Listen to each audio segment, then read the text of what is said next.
Apperol spritzes. I don't know what Apperol is. What is it? An Apperol spritz it's like an Italian version of a White Claw. It's a fizzy drink, so light, not super heavy on the alcohol, though we're gonna make ours a little harder by adding in some vodka. But it's basically, this is like a alcoholic additive to like a soda. Yeah. So it's a little bit on the sweet side, but got some good flavor as well. I love it. And it gives you like kind of like the color of like a Shirley Temple. It looks like we got strawberry flavor going on. It's more herbal. Oh. Like they just added the red dye just for fun. Oh, okay, even better. Let's try it then. I'm excited. I just thought it was gonna be a strawberry flavored thing. Yeah, it's more like a bitters kind of a flavor. Yeah. But we'll keep it interesting and keep it fresh. Kick it up with some Tito's, the most tequila sounding vodka in the world. It's actually like really good vodka. Yeah. And it's like so reasonably priced. Like vodka is like never something that you should like buy the most expensive version of, because you're just paying for the brand. You're not paying for the good stuff. And they're not spending any time in a barrel aging or anything like that. And then we're gonna make it fizzy. Following your lead. That nice color. Throw the other one in for Shane. I'll get the chopstick stir. Ooh. Boom. Great value. Cheers. 4th episode back. Whoa! That doesn't taste like strawberry at all. I know. The color was throwing you off. No raspberry. It's a good Almost more like an iced tea. springtime, summertime vibe, like iced tea. Light, crisp. I like it. The long-awaited Terrazzo reveal. So, break it down. What do we got here? We've got 3 different Terrazzos in white concrete. Like 5 years ago, I did a video on how to make DIY white concrete, and that was the moment I said, I need to apply this to Terrazzo, and now we're finally here. I've got a glass Terrazzo, a stone Terrazzo, and a broken marble tile Terrazzo. Which one is your favorite? I mean, same as yours, the marble one. Although, this is the one that I think has the most appeal to Joshua Tree. I was surprised by that as well, because the larger stones really have a more designer look, and this mix of pea gravel gives it like a 70s throwback. And I think if you made the adjustment of more large stones and a few less small pieces, you would really get that kind of contemporary blend that's out here. This I could see paired in like a kitchen with like painted cabinets, like the one with the green tile. This I could see paired with like natural woods. I could see like this a at a coffee table table too, you think? Yeah. Cool. And this glass gives it an interesting effect, but it's also just so hard to control glass. It's so unpredictable. And it feels like, it's funny, I watched your YouTube video, check it out, Modern Builds. And you were describing the chip out, but I couldn't really see it on camera to the same effect. But it makes sense because marble is the softest of the aggregates that you use, so it ground real crisp. Right. There was a big difference between the hardness of the glass and the hardness of the concrete. And I think the smoothness of the glass also makes it a little more prone to chip away, because even though it's attached with the Portland cement, it's still just such a smooth surface that it's attached to, whereas all these are locked in by a bunch of jagged edges. So how did you get them to stand so flat against the sides? Is that just because you grounded a lot, or? We're talking on the face edge? Yeah. I actually placed them on purpose. Yeah. So something I was really worried about making Terrazzo was not getting a bunch of like spines, like pieces on edge where you would see a bunch of straight square lines. And instead of screeding it, I just packed it. Because the aggregate's relatively large, if I tried to traditionally screed it, it just made a bunch of trenches. And so instead I just packed it down, and that forced all the tiles flat. And so you can kind of see on the front edge a lot of those cross sections, but on the top, there's basically none. So the challenge of Terrazzo is in the grinding, right? That's where the labor and also the mess, like not an apartment building project. It's definitely like shop, preferably. I think actually we should probably both look into the vacuum attachments for the angle grinder. They have like guards that snap onto it that you hook up to a shop vac. Because picks one up. I saw like all of a sudden I was like, have you ever had your smoke alarm go off just from like grinding dust? I've had it with like cutting stone. But yeah, that's the trick.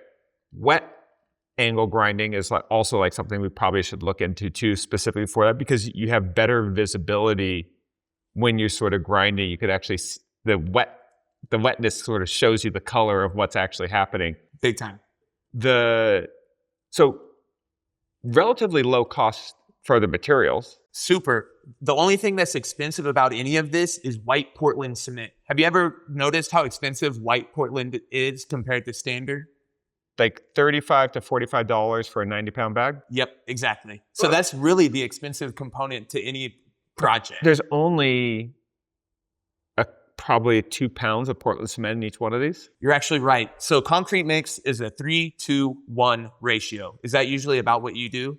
3 parts aggregate, 2 parts sand, and then 1 part Portland cement. And so that was what I stuck to. And I'm surprised at how strong these ended up being. I put 3/6 of rebar in the center of each of them, but they've got really good tensile strength. They were riding in the bed of my truck over here, bouncing around quite a bit. And, you can see they look good. So really, if we could figure out a better polishing, this could be done in tables. The other thing that I think is really interesting is weight starts to become an issue. This weight is great to work with. As you get bigger and bigger, you want to go thicker so it's not as brittle and less likely to break. You start to go bigger. I think for like a coffee table, the interesting move here would almost be doing like linear planks. So if they were like this long, but maybe only like 8 inches wide, and you do like 4 of them kind of in a row. So there's still a continuous, so it doesn't look like tile. Yeah. Once you start doing furniture out of tile, it just looks so much like tile and the grout lines are dominant. But if you had these as like 2 or 2.5 inch thick planks, then it's just a very simple base to hold them. One breaks, no big deal. You just replace that one. Yeah. But then I think you still could keep the weight movable, the grinding consistent, could be pretty good. Right. So you can notice that I got a few scratches on the surface of the stones. And my problem was I did my slurry coat a little bit too early. I put a slurry coat on after I did 50 grit on the diamond wheels. And I should have done it after like 200 grit or 300 grit, because whenever I sanded my slurry coat with a low grit, the slurry popped away. But once I started sanding with 300 grit, it stayed in. And so I was kind of trapped because the slurry coat was already down. And so I skipped from grinding with 50 grit and then went straight with 200 or 300. Gotcha. So the other thing that we don't do when we do concrete projects, but we should probably look into it because it's funny. You want to experiment, keep things real simple. If you start off so complicated, you don't understand why the extra steps are necessary. You're just following the recipe, right? Like if I follow a baking recipe and it goes put in like a 1/2 teaspoon baking soda, and like there's like a million other ingredients. I don't know what each one's doing it. But if I start with just real simple things and then keep adding one ingredient, I thought, oh, that adds texture and lightness. The egg makes it more elastic. But if you don't have the egg, it's not like that. I think where we're at now in the next step is to start adding some of the chemical additives, right? Like maybe a little liquid hardener thing. Or they're confusing because there's like so many of them. Yeah. There's the water reducer, which is still just like a polymer. There's like the polymer solids, which improve elasticity. The water reducer, I think, is the one we should start with next. Makes sense. Because if you need the concrete to flow, but the less water you add, the stronger it is. And so this is almost like, it almost lubricates the water to flow easier. Yeah. So you get a more workable mix. And you can see it in the videos with like the pros that do it. When they pour it into the molds, it's like very jello-y, the wet concrete. And then you're not getting air bubbles, I bet, as well. It right. Really forces it looks a little bit like kinetic sand, the way it kind of moves and flow. That's cool. Where it's less like just like flour and water. Well, that is Terrazzo. I'm excited for experiment number 2. I'm in the middle of a bathroom renovation. Right now, I've got no vanity. So that's what I'm building next. And I'm going to do a countertop for it. My plan isn't going to do anything too crazy. The way you mentioned kind of scaling up ingredients, I'm going to be scaling up steps. So on this, all I did was grind the edges to hone them. But on the next one, I want to use, an angle grinder and a cutting wheel basically to cut them to size so that I get perfect square edges, get really nice reveals. And then also I've got to make an opening for a sink. I'll do an undermount sink. And so that'll kind of be adding a couple skills to the arsenal. Each time I'll try and do that. You know what else would be cool? Maybe down the road. You know how you ever seen like in a textbook about geology? Oh yeah. To cut through a mountain? Dude, you already know. It'll be like the layers. Yep. what if for like this colors palette, Exactly. you start layering chips of stone and you do a deep mold. Yeah. And so you do like heavier stones that kind of sit in the bottom with more, you kind of like flat pieces, and you put more of your round ones at the top. Yeah. Then when you cut the sides, like let's say we just did like a 12-inch side table that's like 18 inches tall, but the stone's all layered. Then we cut the sides with the brake saw. Yeah. And you see like geological strata. I love it. It's the archaeological dig table. In a project. I think it is really fun. And the way you would be able to get large stones in a project like that, but use it like in a square corner, right, would be crazy. It would be awesome. All right. Something to think about. Big time. So next steps to, one other suggestion that I think is worth considering. The differential of hardness gave you problems on the grinding with this, whereas the softest material ground the best. So marble's still a little bit harder than concrete. Mm-hmm. I think another thing to experiment with where you'd have more control of even the color is you actually pour a sacrificial sheet of concrete. Okay. Color it. Just do a thin pour, heavily pigmented, break it up into chips. In fact, let's do it right now. Oh, you have like concrete pigment? Oh, you mean break it? So something like that. Like, so just break it. I'm kidding. But that's just sand, no aggregate, white Portland cement, and green and brown pigments. But you can get any color of greens. Like we could match all of those. But then we make a bunch of chips, even do kind of like a fake marbled one. Totally. But you could, or let's say you wanted like a green that's in between your darkest green and that to kind of make it the whole thing look greener. Right. Without it being so speckled. You just be like, well, I found stone like this and I have stone like this. I just don't have the 3 gradients in between. Yeah. So then you mix up those, break a bunch, just pour it on a sheet of this is a cool idea. Of melamine, just like 1/4 inch thick. Yeah. Chip it all up. Then when you're grinding, it grinds the same as the surface. And at that point, people are confused at what they're looking at because it's not a layered surface like stone is where you're getting grain. Essentially, you're going from one concrete to another concrete. It's one perfect solid surface. It's pretty interesting. One other tool that I'm going to lend to you. You ever seen people like mining for gold? Sure. They have like all the trays. I got the stackable tray sifters with like 1/4 inch, 1/2 inch, 3/8. So it grades all your rocks. So you can grade your aggregate. So you can have like a bucket of aggregate that's like pea gravel, and then a grade that's like 1/2 inch chips. That's awesome. Genuinely, I will use that. And the cool thing about doing something with a concrete pour, this is thin, but you could do a thick pour so that once you break it up, you're getting proper 1/2 inch, basically gravel. Right. Yeah. Cool.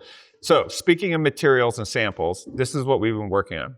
That is your lowest quality, twisted, soaking wet piece of shit 2x4 from Home Depot. And this is no stain. No stain. Okay, that's what you told me. So what is it though? I flamed them. So I hit them with the blowtorch. Oh, cool. This is just burnt. That's it. So it's just burnt. The fire hits the softest part of the wood first, and it leaves the lignin or the harder pieces there. Then I just took like, not even like a mechanical brush or anything, just an $8 wire brush like that you clean a grill with. It knocks all the char off. And then you just take like a sponge that you clean dishes with, scrub it. Totally. And got real smooth, clean surfaces. Still a little bit of char, but not that much coming off on your hand. This gives you a ton of texture though. And I'm assuming since this one has no stain, you put something to give this a little pigment. Yeah, this was a black Rubio monocoat. Last video that went out on Homemade Modern. But this was a pretty nicked up, just leftover Douglas fir beam. And Emmy and Jen from Gray Space, they showed me this really expensive, from this furniture company called House of Leon. They're basically selling a 28-inch version pedestal, just foot square, blackened. Yeah. $1,200. But it's just a chunk of wood? Just a chunk of wood. What's the use of the wood? They use for displaying art not included. Oh, like a gallery thing. Yeah, just like a square pedestal. Oh, wow. Okay. So it made me really think about like how powerful it is when you find the right finish to a material. Yeah. Because like everything can be made in every shape. Shape can get knocked off. Shape and geometry is the easiest thing to copy. Sure. But texture and a sense of real material is where people sort of see the value in. And I think that's going to be our topic today, is kind of talking about, as DIYers, woodworkers, makers in general, there's things that we really know that we can do. Like, you can pull off a kind of sanded pine plywood project. It's just about picking the geometry, having the need for it, knock it out. This you weren't sure if you can do, so it's risky because it could not work out. So simplify the build. That way you get to spend the time on the experiment. Right. Kind of what I was thinking with the Terrazzo too, where it's like, these are kind of like stepping stone size. I don't want to do a big table because if I mess up along the way, I've wasted a lot more time than I would have if I messed up like I did here a little bit and learned those lessons. But if you just make another big table that doesn't have anything new, there's also the risk of it just kind of being like, well, yeah, great, it's another table. Right, so it's just like learn a couple things at a time, like this, and then apply it to more complicated things once you get it figured out. But let's freshen up the drinks and sit down for today's topic. But I have to start with a Reddit thread, weirdly enough. Have you ever heard of DIY?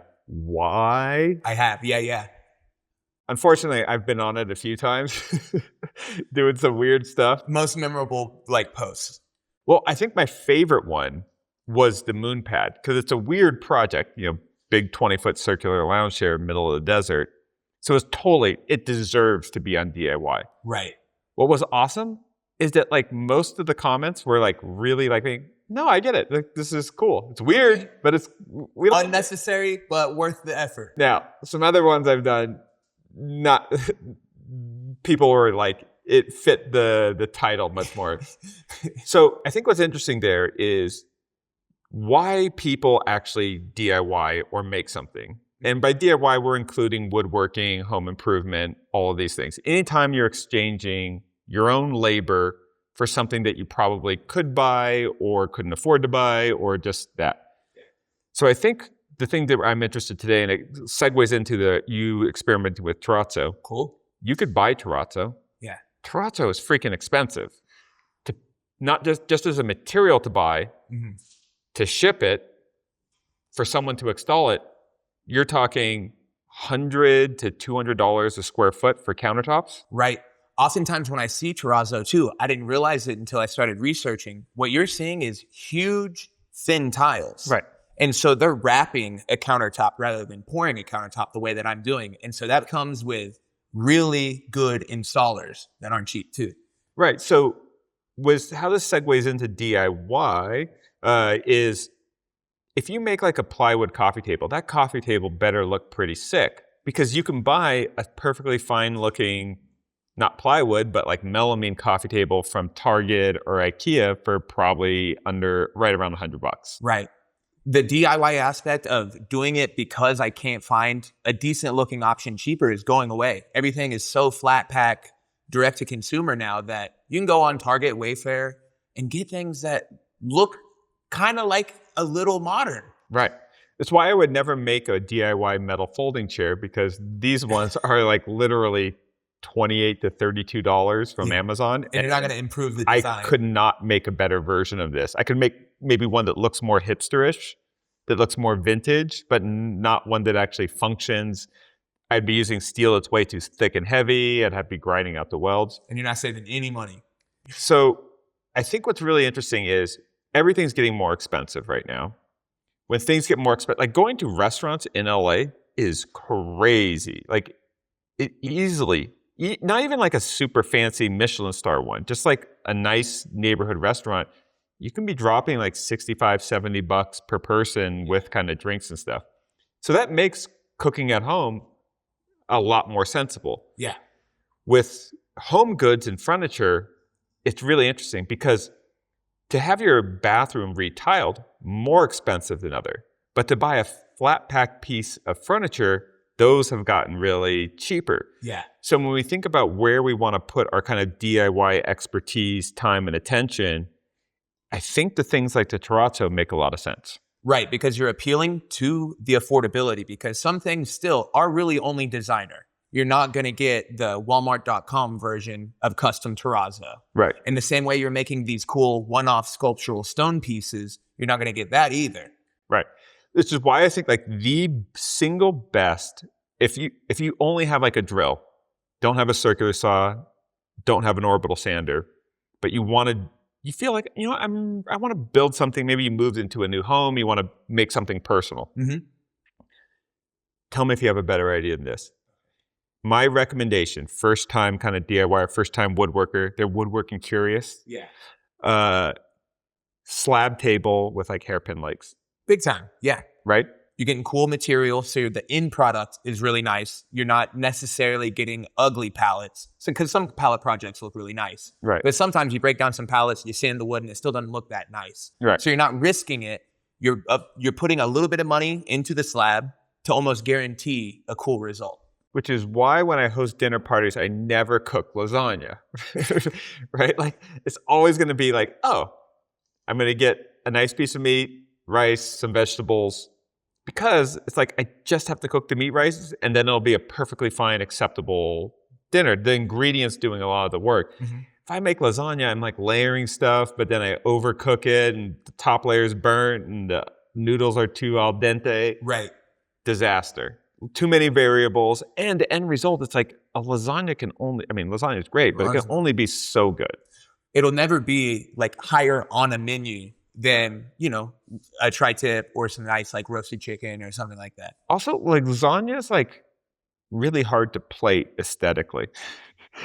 It's something people say is like, oh, this is very homey. It's very homey. Yeah, because it's like, yeah, like ideally when I like imagine, like if I was to put into AI, like show me perfect lasagna, it would be like nicely vertical, like the cut lines. You see those geological layers. Yeah. Shout out to geology. The perfect cross section. Now, when I have made lasagna before, it tasted great, but like it wasn't gelling. Yeah. Okay. like you scoop it out, it already starts to, everything's sliding around. It wasn't congealing correctly. Yeah. And you put it onto the plate, and it just kind of goes, the top slides over here, middle part's coming out of here. Where did all this water come from? Yeah. Yeah. I remember we had lasagna before every football game on game day. Carb loading. Yeah. And it was that exact same lasagna. That's what nutritional science was during high school football. And I'm a lot older than you. It was the same thinking. Hey, you guys are going to play sports tomorrow. You know what you need to eat? A shit ton of cheese. It's better than doing the like up from The Office where he does it the day of. He's about to run a 5K and 5 minutes before he fettuccine Alfredo, Russian fettuccine. He goes, it's called carbo loading. Hey guys, you're gonna need a whole lot of energy, and to be at your athletic prime, you know what you need? Dairy. Yeah, I mean, at that age though, you can digest anything. That's true. You're like a furnace. Yeah. Just like blue Gatorade, giant pile of lasagna.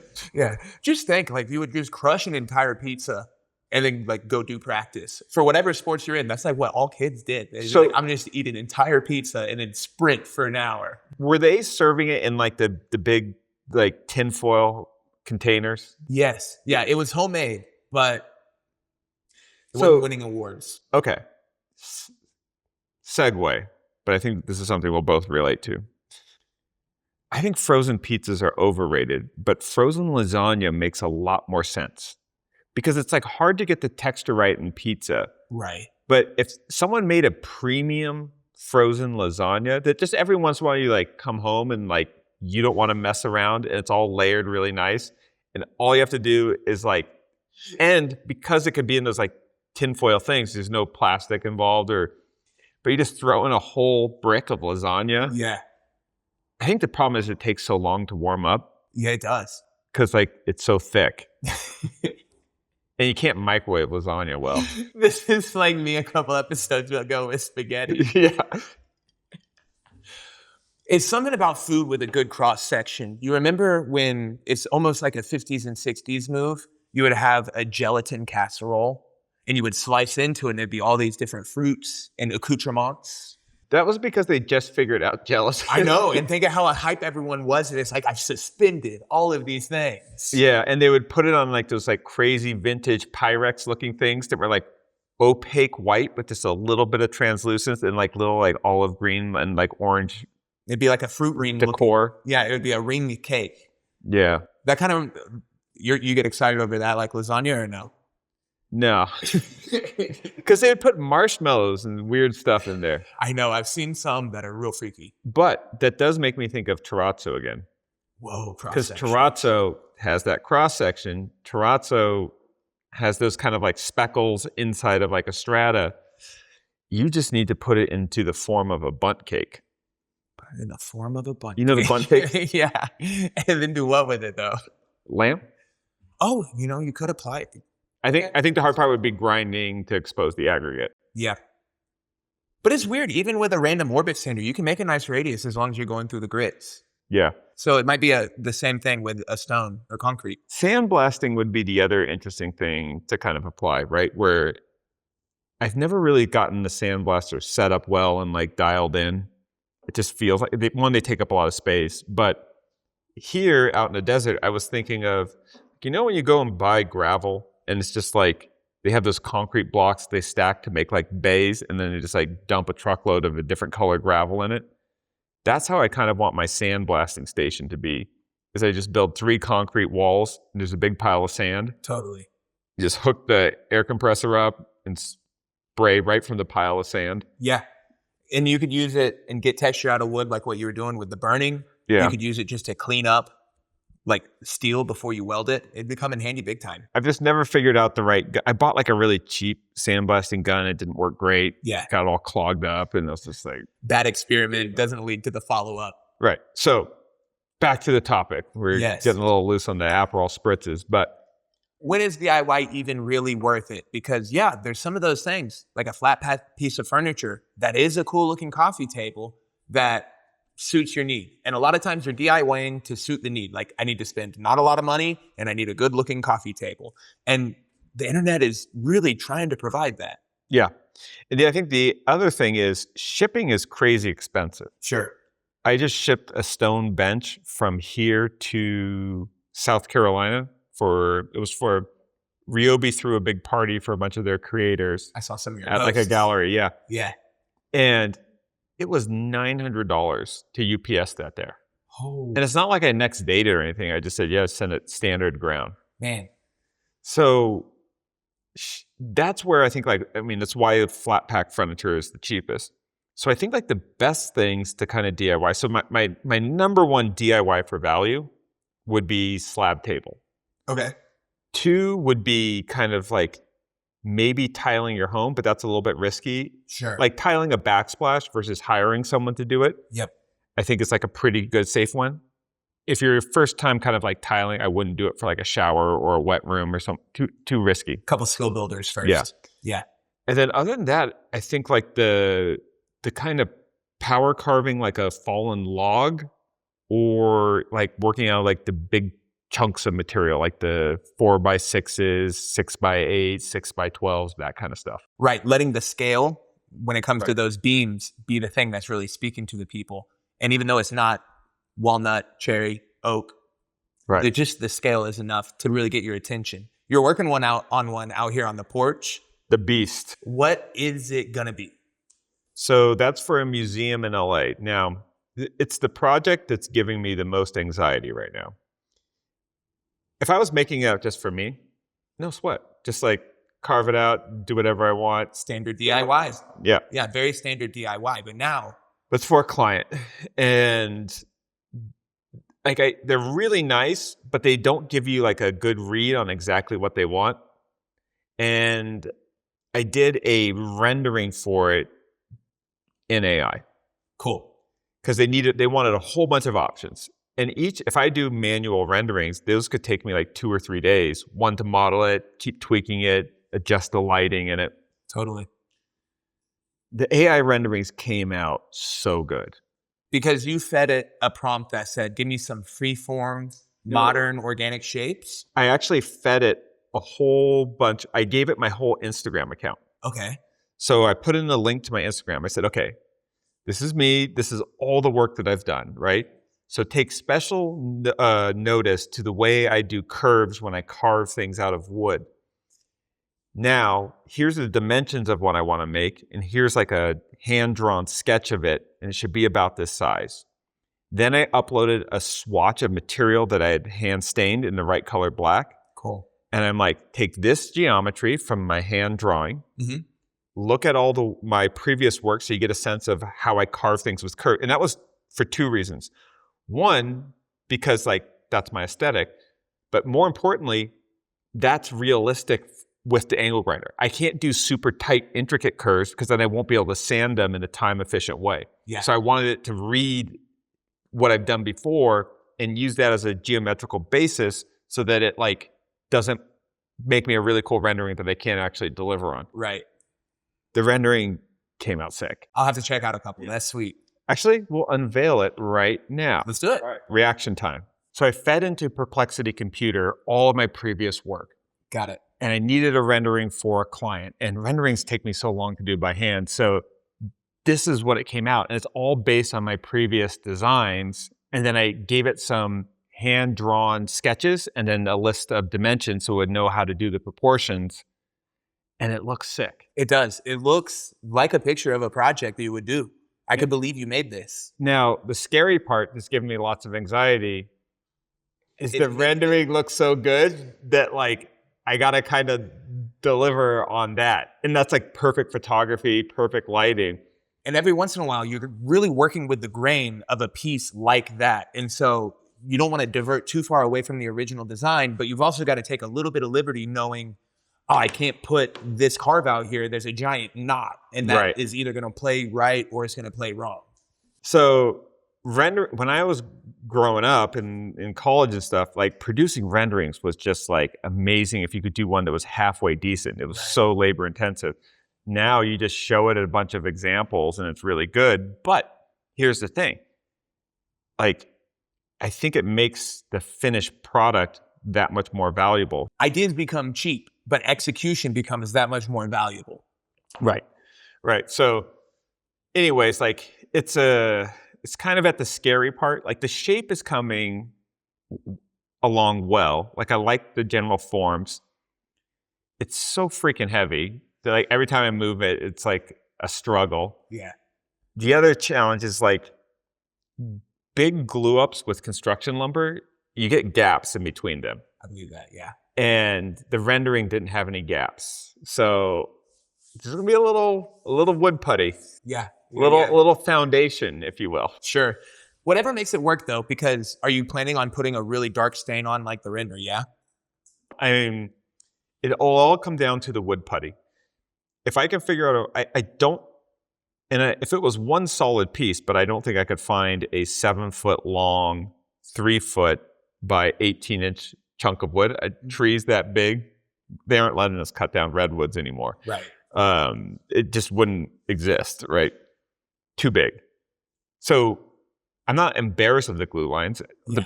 It's only 9 6x12s glued together, but some of the gaps are 1/4 inch. Sure.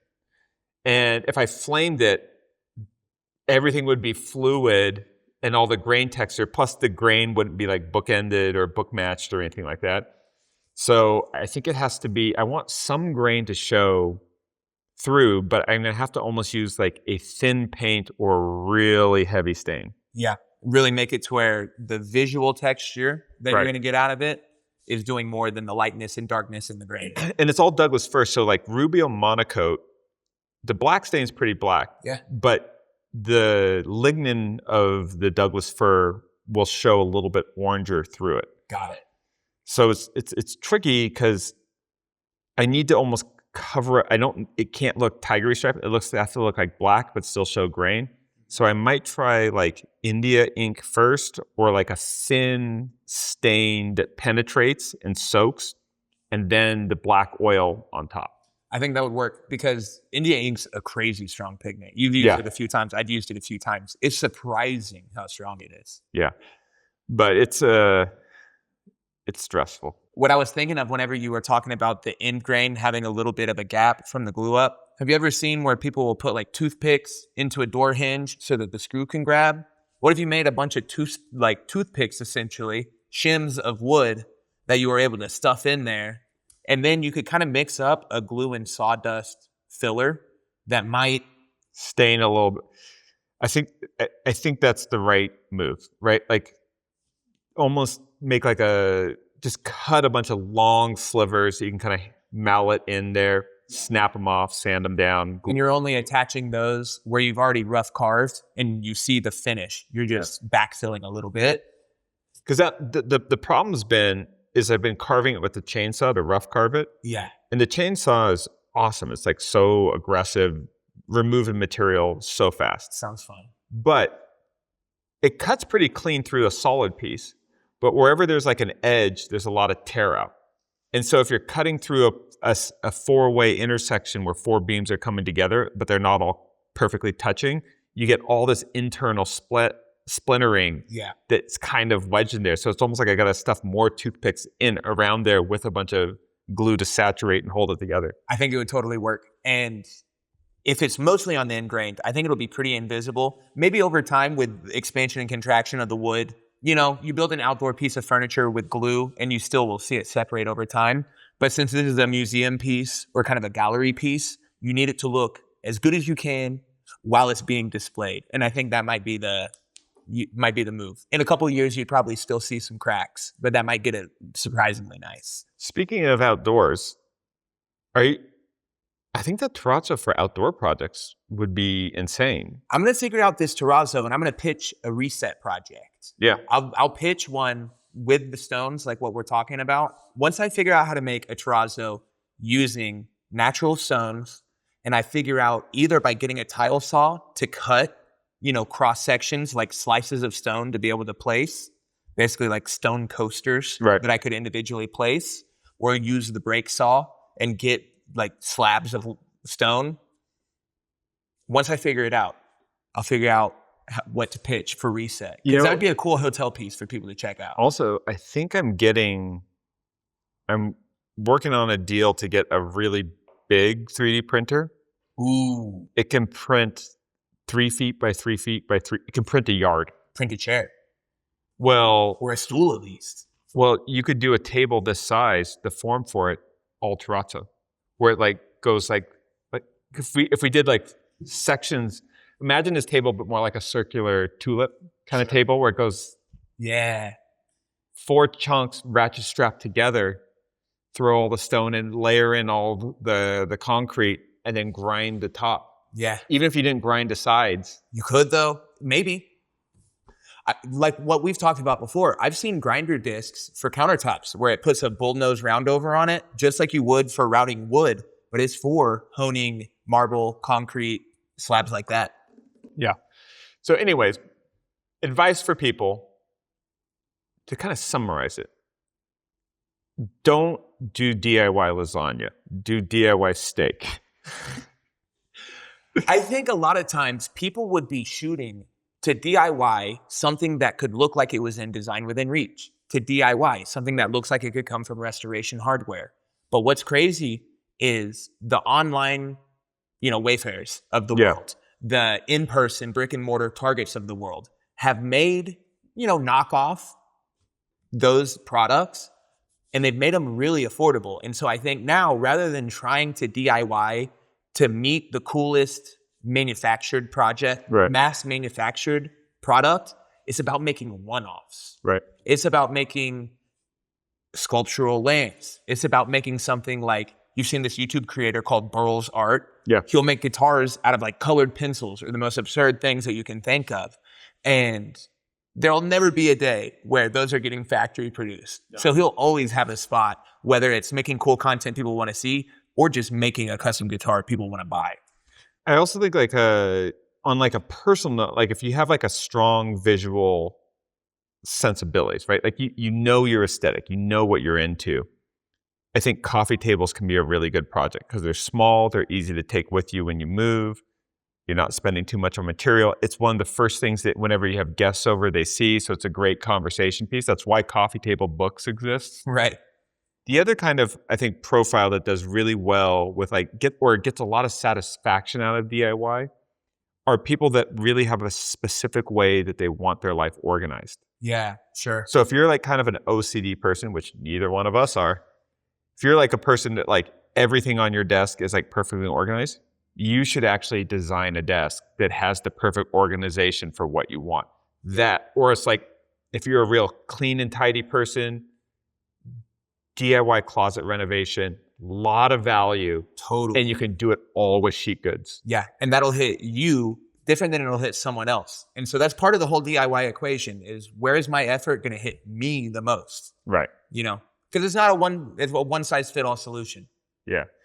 Other things I think are ones around like hobbies, like doing like a stand for your record players and your record collection, because you're taking something that's like you're really passionate about and you have like a personal connection to, and then you're organizing it in the way that really like suits you. Yeah. And usually it's because you need a little extra storage anyways. So you get to save a little money, or you get the excuse to like buy this tool instead of buying the finished product. Right. Yeah. Outdoor furniture, other great one. Outdoor furniture is more expensive than indoor furniture. Yeah. So every time you make an outdoor piece, now the hard part about outdoor furniture is that like it doesn't last as long because it's like taking the abuse of like all the weather and effects. But all the more forgiving if you DIY and screw it up because it's not going to last that long anyways. You know, it doesn't have to last a lifetime. But I think with like the Terrazzo, like immediately outdoor coffee table, done and done. I agree. And it could be a tabletop. It could be a big pedestal chunky thing. This has a lot of options. You can do a whole video just about testing it with the pressure washer.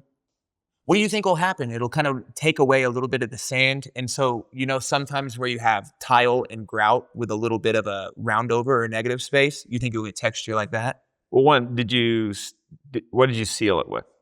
It's called a glazing seal. Oh, yeah, glaze. Yeah. We used that on the moon pad. Cool. It's like the very classic looking label. It is, yeah. So medium gloss. I think the more layers of that you have on, the more one will be stain resistant. Totally.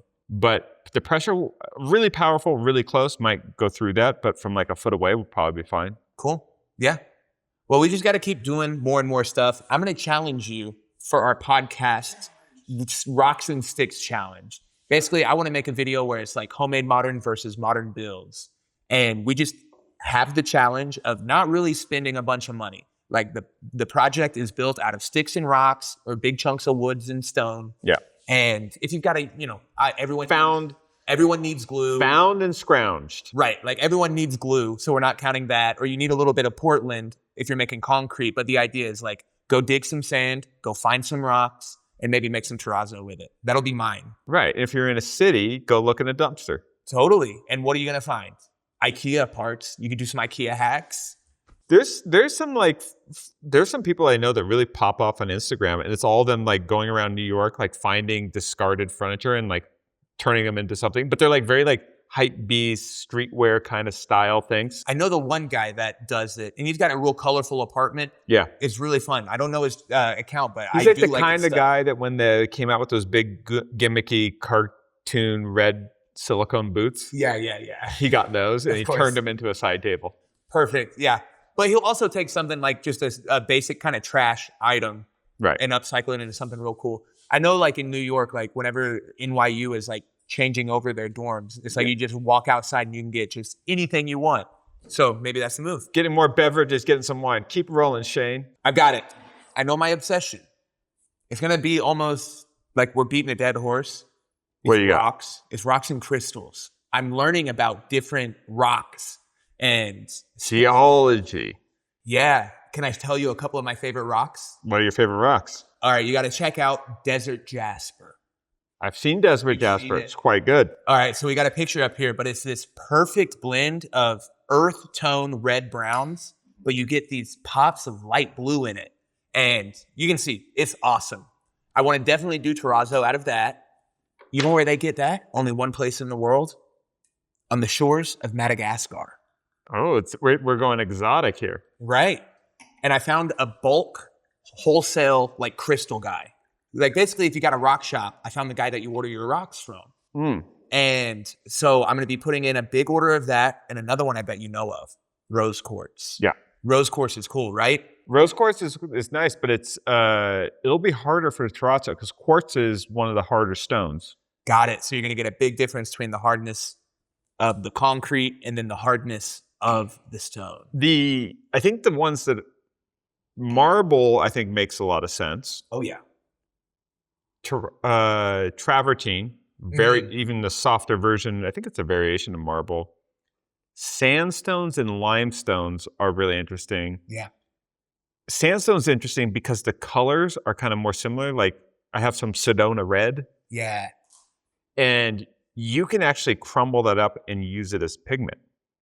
So you could do kind of like, you almost could do some where if you broke up a bunch of red limestone or sandstone, you put the bigger, and let's say you did like a slab table, put the bigger chunks over here, the medium chunks here, the smaller chunks, and then the crumbling and the sand. So it's just like a blend from like the white to the red. It's like you're looking at the earth. Right. You're getting like the crust or the big boulders at the base. That would be fun. And so, yeah, I'm trying to think if there's another one that I really like. It is emerald marble. That was just cool. I didn't know that came from Ireland. It's Irish emerald marble that I was using. I've been thinking of leprechaun vibes. It's funny the way I think about stone is so different when I go to like a countertop slab place versus like a boulder yard. Isn't it crazy the way the outside of a rock will look so boring and plain, but as soon as you cut into it, it might be the craziest look. Right, but here's the weird trade-off, right? You go into one of those like slab emporiums and it's like onyx, it's like crazy patterns, crazy colors. The display, they put two book-matched slabs up next to each other, super dramatic. Everyone walks into there and kind of goes, wow, this looks amazing. It's really interesting to watch people try to make choices for their kitchen island and stuff. They like start with the really dramatic ones and then they start thinking about it and they get more conservative, more beige, less veiny, more kind of like consistent color. Yep. And I think if people did more dining tables out of stone, you would see more colorful picks. But because of kitchen counter, you see it all the time. Right. It feels so permanent.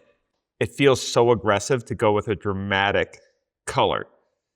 But I also think it's because of the flatness. And I think we've gotten so good at fake surfaces, like porcelain or ceramic tile can look so much like stone. And quartz countertops is actually engineered, but it really looks like stone. So I think because... Or not quartz. Is it quartz? Yeah, quartz countertop. Engineered quartz. Yeah, engineered quartz. So because of that, it's almost made... It's the same thing that happened with wood. When we got really good at veneers, we wanted live edge. A live edge is irregular, unpredictable. And it's not like we're even getting like live edge on four sides. We're getting live edge on one side usually and maybe two. And then if you're a riverside or a river table, well, then come on. But because veneers, like if we never would have invented veneers, I don't think we would like live edge. The appeal wouldn't be there as much. Right. Because you always want to buck the trend. If you're trying to be cool, you're trying to subvert what is regular. Right. The attraction to live edge is because of the popularity of veneers or the prevalence of veneers. Mm-hmm. I think because there's so many slab countertops, it's why people really like three-dimensional rocks, even if they're ugly. Yeah. People are more excited about an ugly rock that's solid than the most exotic, square, rectangular slab of the most colorful, dramatic stone. Because it just is like, what are we in Dubai? Like, where you could have this like, it's like hyper round rock that's in like a nice shape, and you're just like, oh, this is how I think about it in terms of pets. Okay, so you could have like a Pomeranian, very cute, perfectly blow-dried hair, all fluffy. Like, not useful in any way. Right. And then you can have like a possum. Oh, okay. And a lot of people are starting to think the possum is more cute and the possum content is going to do better than the beautiful little show Pomeranian dog. Also cute and stuff, but it's just like, we know that. It meets all the expectations. Where an opossum has got some character. It might just faint all of a sudden. It might hiss at you. It might just carry 12 babies around with it or hang by its tail. It might just be hanging out in your garbage. Yeah. So it's that one-of-a-kind vibe, whether it's pets or DIY projects. That the through line, and it seems like more now than ever, getting something one-of-a-kind is just unique. Right. Because back in the day, if you were the only guy that had like a weird pet, that was the only guy in town that had like, oh, he's got a squirrel, or like, oh, he's got a raccoon for a pet. It acts like a cat. But nowadays, people follow like 3 accounts with pet raccoons. I've been trying to get my brother, because he lives in Argentina, I've been trying to convince him to get a capybara. Capybaras are rad animals. Yes. So they're the largest rodent, first of all, so they have a world title. Congrats to them. They are like pretty low maintenance because they're just like a giant rabbit. They like to hang out in the water. They got kind of a sleepy personality. They always just look like they're like half stoned, like just kind of like chilling, judging you, but eating vegetables. They give strong vibes that they have no natural predators. They got web feet. Yeah, exactly. Raccoons, I love the idea of a raccoon pet, but I feel like you would like leave your house and come back and all the cereal would be like all over the floor. Every bag's opened it. They're good at climbing. Numbers. Right. They can climb. They got shifty little hands that they just grab things. Right. Yeah. It's like a little toddler versus, They would be really fun. But the capybaras, have you ever seen this one YouTube channel called Urban Rescue Ranch, or one of these animal rescue YouTube channels? There's one, the dude makes real funny videos. I think it's called Urban Rescue Ranch, but he's somewhere around Texas.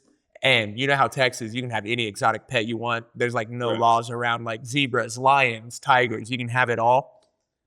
He doesn't have lions and tigers, but he's got everything under the sun, like capybaras, kangaroos, emus, like I was going to say llamas, but I don't want to cap. I don't think he has llamas. Here's my point, though. Like, rose quartz is the Pomeranian. But how many crystal chicks are going to love it? I want the possum rock. Because okay, here's the other question. Have you ever seen an ugly rock? I've seen like that was in its natural shape. Yeah, usually it's just, if anything, it's lackluster, but it's not ugly. It could be a boring rock. Right, boring is what I'm looking for. It could be boring. Whereas, like, I've seen an ugly stone countertop. I've seen an ugly Pomeranian. Just like teeth are all... Yeah, gnarled up. It is also, if they're not like well groomed. Yeah, they can get a little... They look pretty ratchet. Yeah. But my point is, it's like a natural rock in a natural shape that it came in, out of the river, out of the gorge, out of the volcano. It's always awesome looking. Yeah, and if you get a choice of 10, one will be cool. You know why? Because all of it is live edge. 360 live edge. But then the inside. Right. If you can take advantage of both. The way that you sliced into the one table that you made, it was like a big rock, but then a surfboard tabletop. Yeah.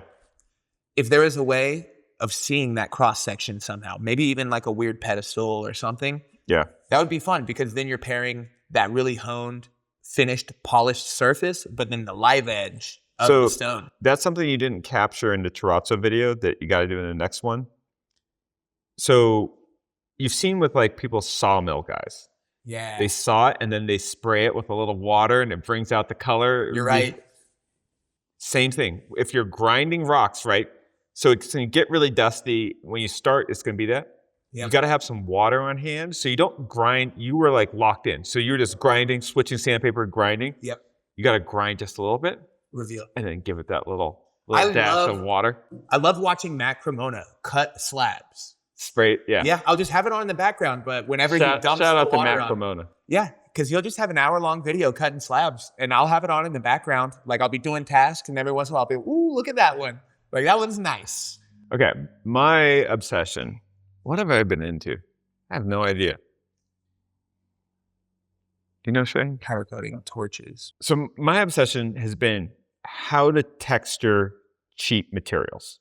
Because I think texture is the key right now for elevating something from common to special. Because here's why.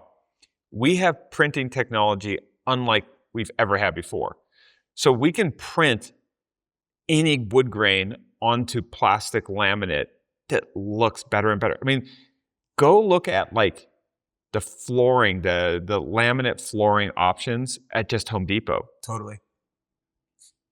From a looks-wise, from a swatch that you see on the e-commerce site, they look like the high-end ones. Where you see the tell is in texture. Yeah.